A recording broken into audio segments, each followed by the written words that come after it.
Today we'll be tasting 6 wines in total. It'll be 3 red, 3 white, and I wanted to have some fun as far as the categories, so there are repeats, as I said earlier. So there's 2 Pinot Noirs, 2 of the same grape for red wines, and then 2 of the same grape for white wines.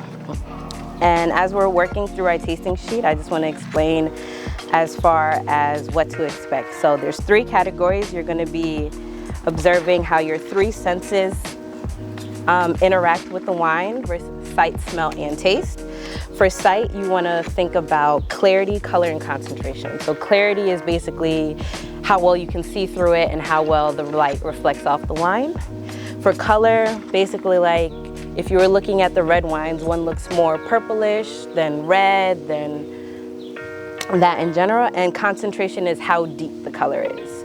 So if it's a really like pale or really deep, I would say like my second glass kind of looks darker than my first glass, so I would say it's deeper in concentration. And for as far as nose, intensity is just how it sounds, how strong the smell is. Age is how old it is, like if you can tell. For older wines, they tend to lose their fruit, so it won't smell as fruity. It'll kind of smell stuffy and like less vibrant. And then for nose, there's fruit and non-fruit. So when you smell a wine, there is a lot of things that you could pick up. There could be something like, oh, I smell vanilla, and that's not necessarily a fruit, but it is something you smell in the glass, so you just want to separate it according to that. And then palate is the biggest category because it's the one that's the most intense. So for that, you're going to think about sweetness. For wines, they vary from dry to sweet. So there's dry, medium sweet, and then sweet. Basically, I feel like that's the easiest way to pick it up. Like if it tastes sweet, then it's sweet. If it tastes dry, it's dry. Acidity is how your mouth interacts with the wine. So if the wine's really acidic, you're gonna salivate like how you would if you had a lemon or anything like that, and it's tart and everything. A lot of people use the word crisp to define it because you don't want to say a wine is acidic because it's not a good way to sell it.